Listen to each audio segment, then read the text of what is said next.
우리 다 함께 묵상으로 기도드리겠습니다.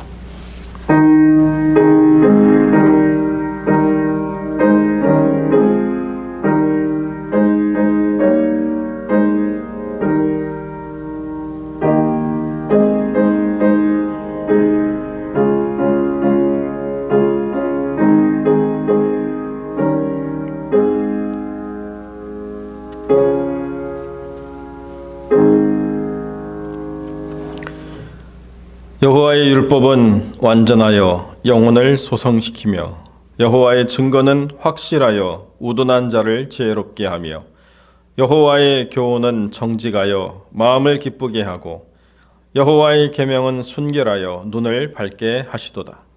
여호와를 경외하는 도는 정결하여 영원까지 이르고 여호와의 법도 진실하여 다 의로우니 금 곧 많은 순금보다 더 사모할 것이며 꿀과 송이꿀보다 더 달도다. 아멘.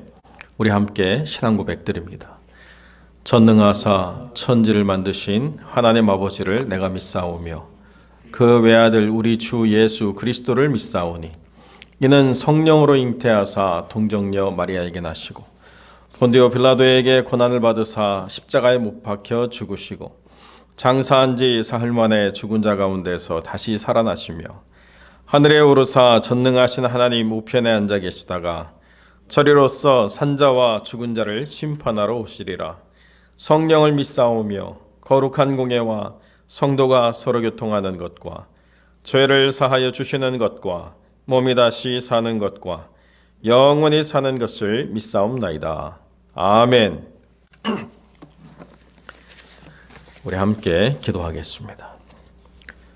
거룩하고 존귀하신 아버지 하나님, 우리 주님 안에서 또 새로운 삶의 한 주를 보내다가 그 걸음을 멈추고 주 앞에 나와 머리 숙여 기도하며 우리가 추구하는 삶의 방향이 옳은 것인지, 우리가 정말로 주님을 동행하고 있는 것인지 스스로를 살피고 그 음성을 들으며 새롭게 살아나고자 소망하여 이 자리에 섰사오니 주님께서 우리 가운데 정직한 영을 세워주시고 하나님 보시기에 부끄러움이 없는 의에 거룩한 옷을 입혀주시고 우리가 세상에 나아가서 그리스도 예수의 사람이라고 말하기에 부족함이 없는 믿음과 신실함과 또 거룩함과 지혜를 허락하여 주옵소서.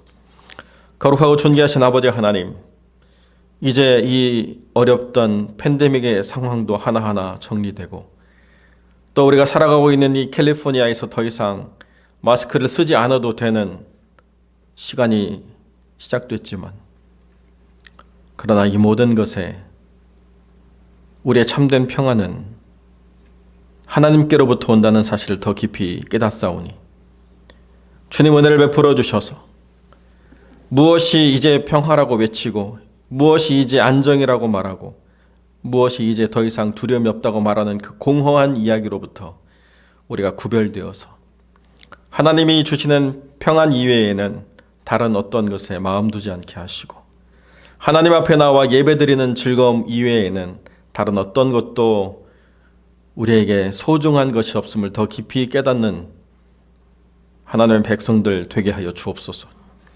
이 팬데믹이라고 하는 시간들을 통해서 우리 스스로가 신앙 안에 어떤 자리에 서 있는가를 보게 하시고 얼마나 하나님을 사모하고 얼마나 예배를 갈망하며 얼마나 하나님의 말씀 듣기를 즐거워하였는가를 우리 스스로 보게 하셨사오니 아버지 하나님, 이제 더 하나님을 갈망함으로 이제 더 온전한 예배자로 서게 하시고 이제 더 분명히 하나님의 말씀에 붙잡힌 삶으로 살아갈 수 있도록 하나님 은혜를 베풀어 주시옵소서.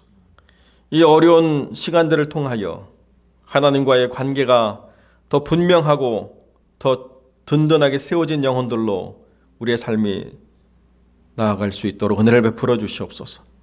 존귀하신 아버지 하나님, 참으로 이 땅 가운데 은혜를 베풀어 주셔서 은혜와 진리 장로교회를 통하여 위로받고 소망을 얻고 살아갈 힘과 지혜를 얻는 영혼들이 늘어날 수 있도록 은혜를 베풀어 주시고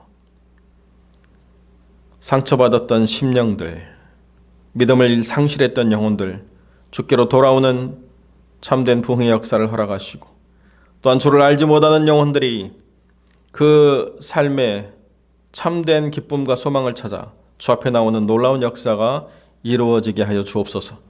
아버지 하나님, 특별히 이 은혜와 진리 장로교회에 새로운 시대를 하나님 이끌어 가시고자 그 뜻을 정하셨사오니, 하나님이 예비하신 귀한 영혼을 통하여 서로 더 하나 되고 또 새 힘을 얻으며 더 풍성한 꼴을 누리는 귀중한 하나님의 종을 허락하여 주시고, 하나님 은총 가운데 이 하나님의 교회가 더 능력 있게 하나님의 일들을 감당해 나가는 귀한 교회로 세워져 가게 하여 주옵소서.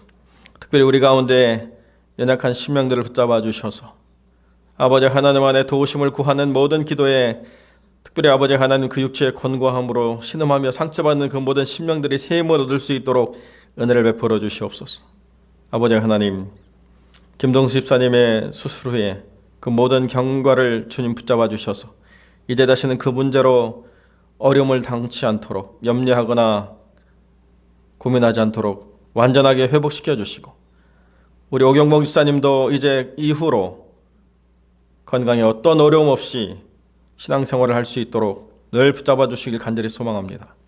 특별히 아버지 하나님, 우리 김영희 집사님 붙잡아 주시고, 사랑하는 여종이 손을 내밀어 주를 의지하고자 할 때에 주님께서 여종의 손을 강한 손으로 붙잡아 주셔서 하나님을 더 신뢰함으로 이 어렵고 힘든 시간들을 잘 이겨낼 수 있도록 은혜를 베풀어 주시고, 바로 없기는 다시 건강한 얼굴을 배울 수 있도록 하나님 역사하여 주옵소서.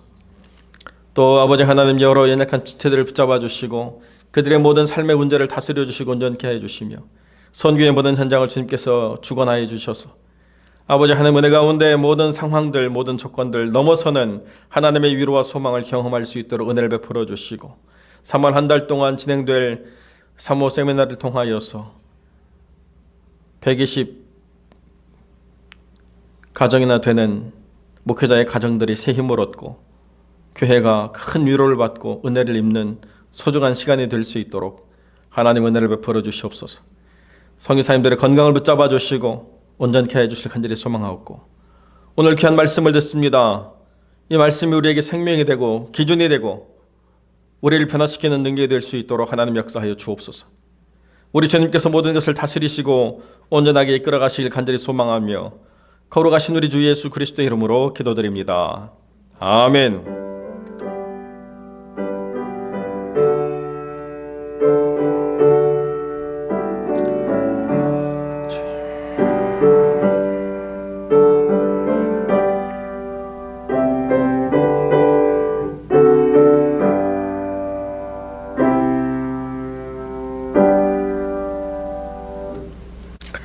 하나님의 말씀, 출애굽기 20장 12절로 17절의 말씀 제가 봉독하겠습니다. 내 부모를 공경하라. 그리하면 내 하나님 여호와가 내게 준 땅에서 내 생명이 길리라. 살인하지 말라. 간음하지 말라. 도둑질하지 말라. 내 이웃에 대하여 거짓 증거하지 말라. 내 이웃의 집을 탐내지 말라. 내 이웃의 아내나 그의 남종이나 그의 여종이나 그의 소나 그의 나귀나 무릇 내 이웃의 소유를 탐내지 말라. 아멘. 목사님 나오셔서 거짓말에 대하여 라는 제목으로 말씀 증거하시겠습니다.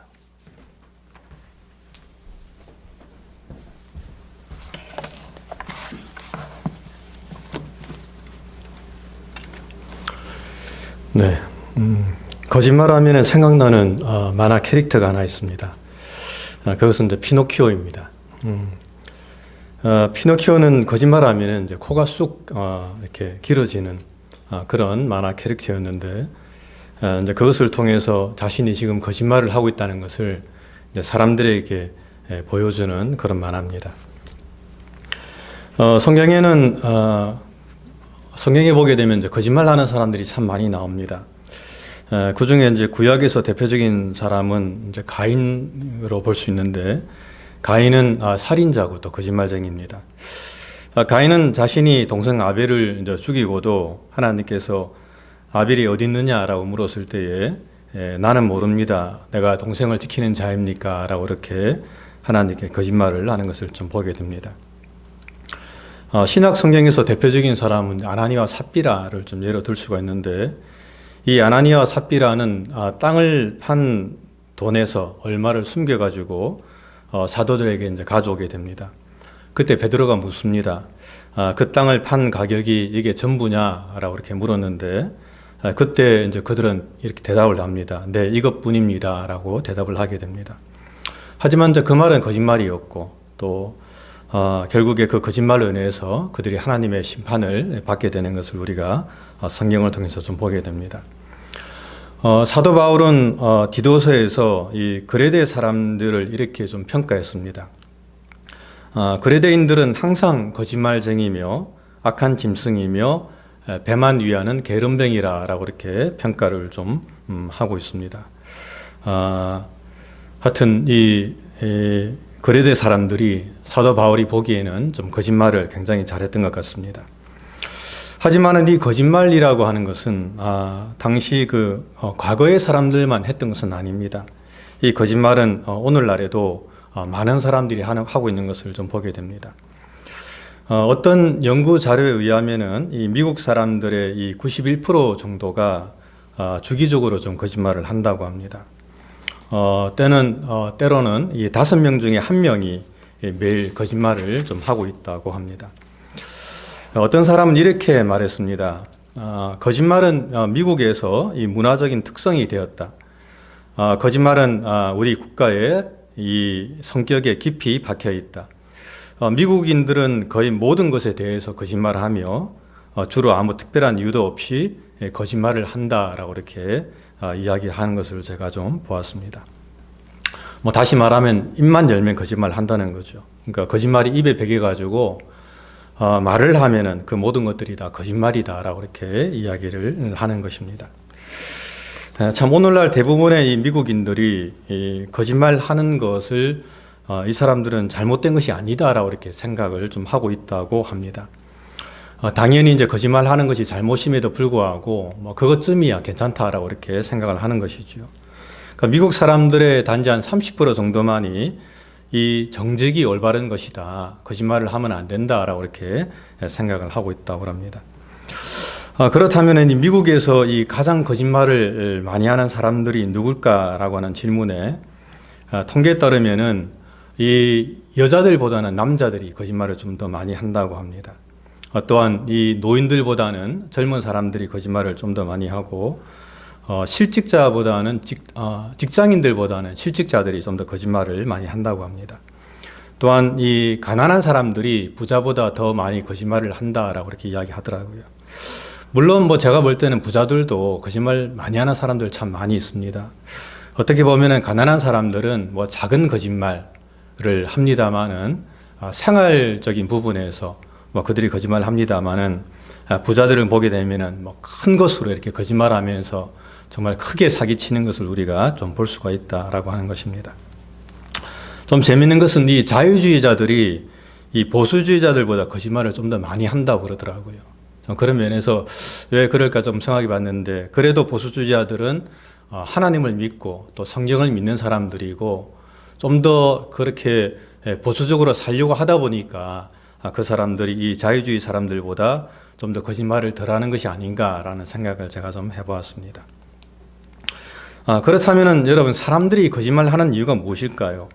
여러 가지가 있습니다만은 그 중에 몇 가지를 예를 들면은, 첫 번째는 인간이 가진 이 본성 때문이다라고 하는 것입니다. 예수님께서는 이 요한복음 8장 44절에서 이렇게 말씀했습니다.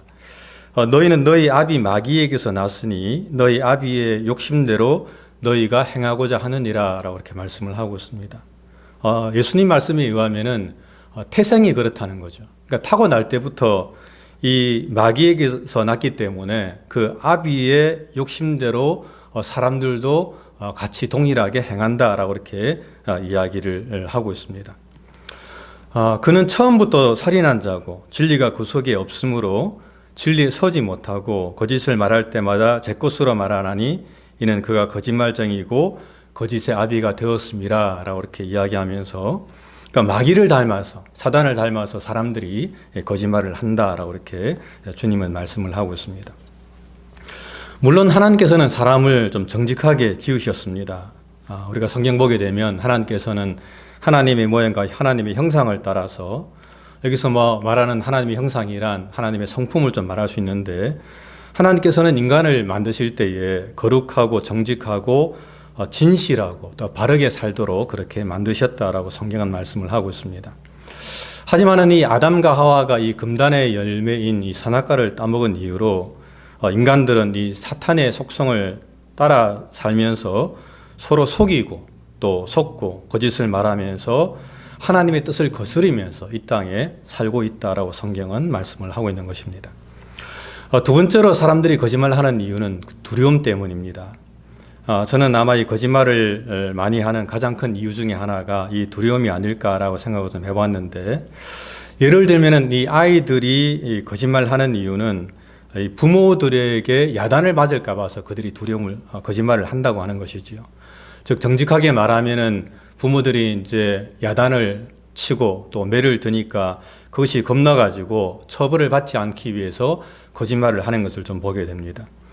저도 어릴 적에 이 부모님을 좀 속인 적이 여러 번 있었는데, 제가 왜 속였냐 생각해 보니까 매 맞는 것이 무서워서 저희 어머니가 좀 심하게 좀 저를 때리셨는데, 그런 것들 때문에 매를 안 맞기 위해서 일부러 이렇게 거짓말을 했던 생각을 좀 해보게 됩니다. 근데 제가 중학교 때부터는 별로 거짓말을 안 했던 것 같아요. 왜냐하면은 그때부터는 어머니가 때려도 별로 안 아프더라고요. 그리고 그때부터는 그냥 있는 그대로 이렇게 어머니에게 이야기했던 그런 생각이 좀 제가 나더라고요. 세 번째는 체면 때문입니다.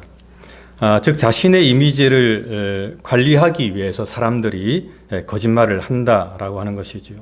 그러니까 공부를 좀 잘 못하는데 다른 사람들에게 공부를 잘하는 것처럼 보이기 위해서 나는 공부를 잘합니다 라고 이렇게 거짓말하는 사람들도 있고, 또 운동을 잘 못하는데 나는 운동을 잘합니다 라고 이렇게 거짓말하는 그런 사람들도 있습니다. 즉 순간 이 창피함을 모면하거나 다른 사람들의 이 감정을 상하지 않게 하기 위해서 이 거짓말을 하는 사람들을 우리가 흔히 볼 수가 있습니다.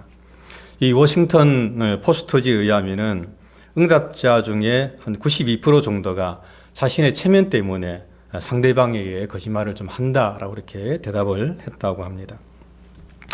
네 번째는 돈 때문에 거짓말을 하기도 합니다. 즉 돈을 위해서 이제 거짓말을 하는 것이죠. 참 이런 사람들 많이 있습니다. 물론 사기치는 것, 뭐 이런 것들이 돈 때문에 아니겠습니까? 돈을 이익을 취하기 위해서, 그러니까 돈을 벌기 위해서 상대방을 속이기 위해서 속이면서 그렇게 거짓말을 하는 것을 좀 보게 됩니다. 굉장히 친한 친구 사이임에도 불구하고 돈 때문에 사기쳐가지고 그렇게 거짓말하면서 돈을 빼앗아가는 그런 경우들도 우리가 참 많이 보게 됩니다. 한국에 가게 되면은 이 카센터에 제가 한 번씩 가게 되면 이 카센터에서 사실은 카센터 사장들이 참 거짓말을 많이 합니다. 특별히 이제 차에 대해서 잘 모르거나 또 여성분들이 오게 되면은 덤탱이를 씌워가지고 많은 것들을 고치게 만들어갖고 돈을 요구하는 것을 좀 많이 보게 되는데, 그래서 저도 사실 뭐 카센터 갈 때에 늘 단골집만 찾아서 갔지 제가 아무 때나 절대 가지 않았습니다. 왜냐하면은 가게 되면은 꼭 속여가지고 그렇게 돈을 더 갈취해 나가는 것을 보면서 제가 그냥 아는 데만 제가 쭉 가서 그렇게 차를 고쳤던 그런 경험들도 있습니다.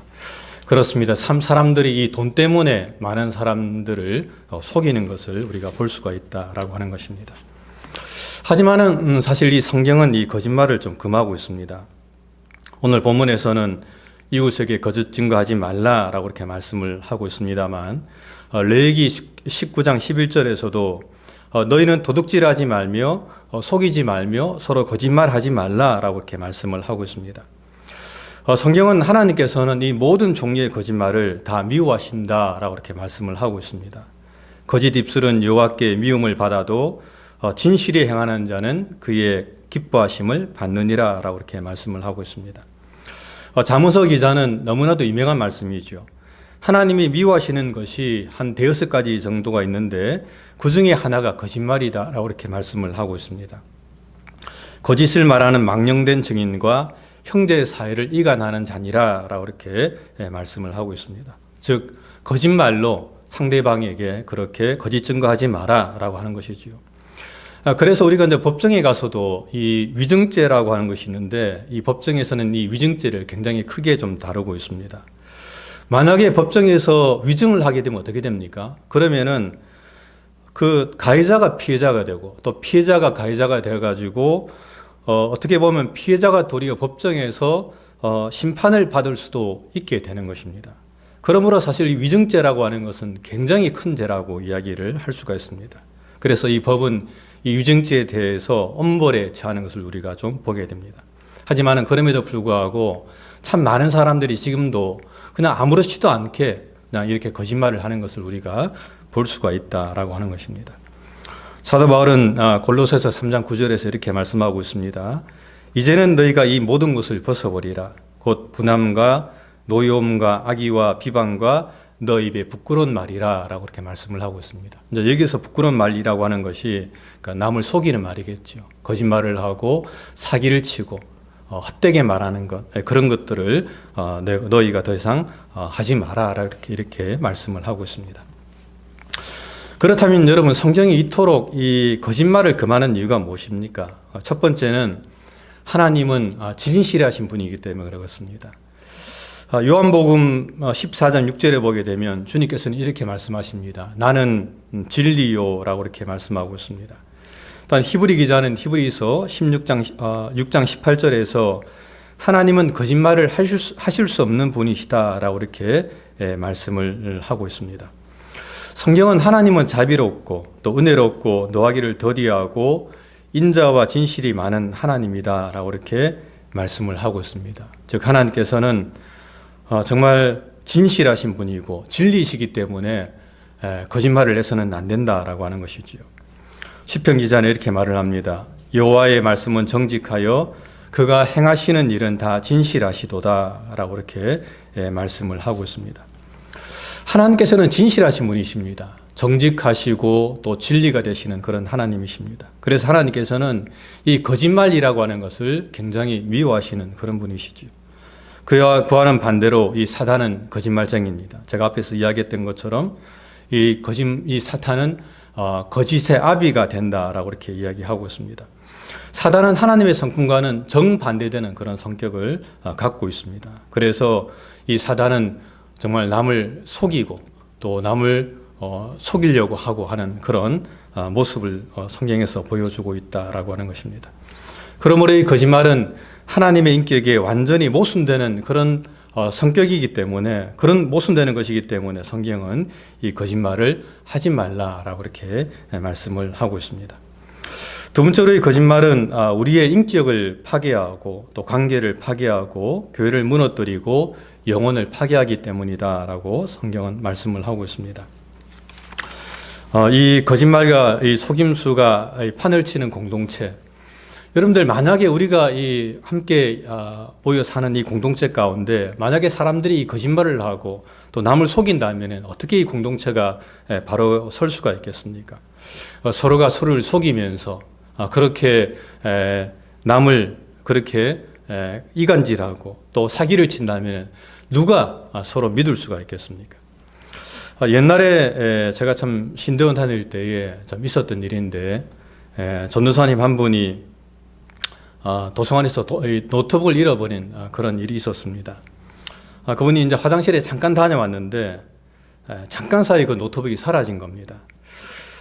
그래 생각을 좀 해보니까 이제 심중에 의심 가는 한 사람이 있었는데 이제 그 사람이 같은 방을 쓰는 룸메이트였다고 합니다. 그래서 이 이제 노트북을 잃어버린 전도사님이 그분에게 찾아가서 혹시 내 노트북 혹시 못 봤냐고 이렇게 이야기하니까 그분이 하는 이야기가 자기는 잘 모른다고 이렇게 대답을 하더랍니다. 근데 그럼에도 불구하고 이제 그 노트북을 잃어버린 그 전도사님이 이제 그분의 룸메이트의 가방을 좀 뒤져보니까 그 가방 안에 이제 자기 노트북이 이제 나오게 된 거예요. 그래서 이제 그걸 보고 왜 가져갔냐라고 이렇게 이야기하자 아무 소리 못하고 그냥 있는 것을 보았다고 그럽니다. 그러면서 이제 결국에 노트북을 찾기는 찾았습니다만은 결국에 이제 그 두 사람은 그 방에서 한 방에서 이제 같이 이제 살 수가 없는 거죠. 그러니까 그 사람을 신뢰를 할 수가 없는 것입니다. 자기 건데도 불구하고 가져가고 난 다음에 자기는 못 보았다고 이야기하니까 그런 불신 가운데서 그 둘이가 함께 살 수가 없어서 그날로 각자 헤어져서 각각의 방을 썼다는 이야기를 제가 좀 들은 적이 있었습니다. 그렇습니다. 서로 속인다면 어떻게 그 공동체가 유지가 되고 정말 서로 믿고 그렇게 함께 생활을 할 수가 있겠습니까? 하지만 오늘날에도 참 우리가 교회를 보더라도 참 신앙생활을 하면서도 이렇게 거짓말을 하는 사람들을 참 많이 우리가 볼 수가 있습니다. 여전히 교회를 다니고 신앙생활을 하고 하나님을 믿는다 하면서도 사람들은 여전히 그냥 거짓말을 그냥 입에 달린 것처럼 하는 것을 우리가 볼 수가 있습니다. 목사도 거짓말하고 장로도 거짓말하고 권사도 거짓말하고 집사도 거짓말하고 평신도도 거짓말하면서 그냥 아무렇지도 않게 이렇게 거짓말을 그냥 이야기하면서 그렇게 넘어가는 사람들을 우리가 참 많이 볼 수가 있습니다. 하지만은 사실 우리가 거짓말을 해서는 안 됩니다. 이 거짓말이라고 하는 것은 정말 우리의 관계를 깨뜨리는 그런 정말 나쁜 것임을 우리는 꼭 기억을 해야 됩니다. 우리는 우리 자신이 내뱉는 말에 사실 책임을 져야 된다라고 하는 것입니다. 세 번째로 거짓말하는 자들은 하나님의 심판을 받는다라고 성경은 말씀을 하고 있습니다. 요한계시록 21장 8절은 이렇게 이야기합니다. 그러나 두려워하는 자들과 믿지 아니하는 자들과 흉악한 자들과 살인자들과 행음자들과 술객들과 우상 숭배자들과 모든 거짓말하는 자들은 불과 이양으로 타는 못에 참여하리니 이것이 둘째 사망이라라고 성경은 말씀을 하고 있습니다. 예수님께서는 마태복음에서 이렇게 말씀했습니다. 내가 너에게 이르노니 사람이 무슨 무익한 말을 하든지 심판날에 이에 대하여 신문을 받으리니 내 말로 어렵다함을 받고 내 말로 정죄함을 받으리라 라고 이렇게 말씀을 하고 있습니다. 예수님께서는 이 말하는 것, 말을 우리가 함부로 해서는 안 되지만은 특별히 그 말 가운데서 우리가 남을 거짓말을 하고 또 사기치고 사람들을 속이는 그런 말을 해서는 결코 안 된다라고 성경은 우리에게 말씀을 하고 있는 것입니다.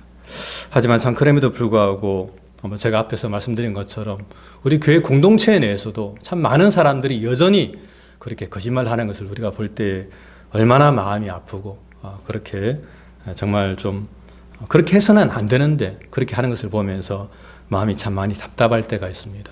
그렇습니다. 우리가 교회 다니고 정말 믿는 성도로서 우리가 살아갈 때 늘 정직하고 진실하게 진실을 이야기하는 그런 삶을 살아야 된다라고 하는 것입니다.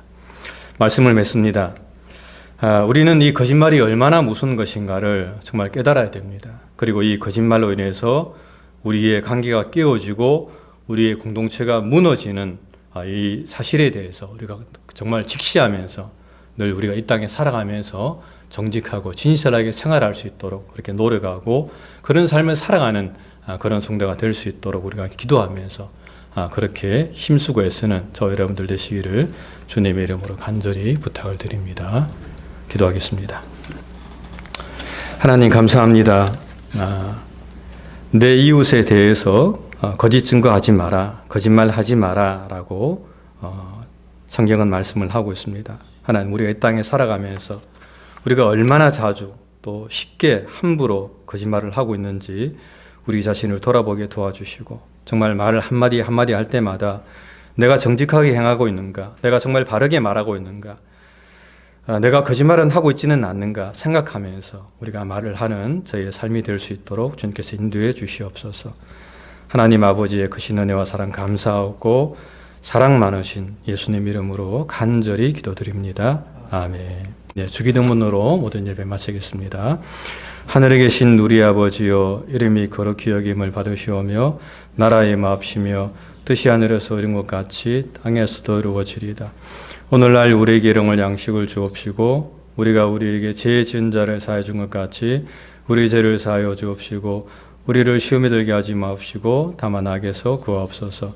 대개 나라와 근세와 영광이 아버지께 영원히 있사옵나이다. 아멘.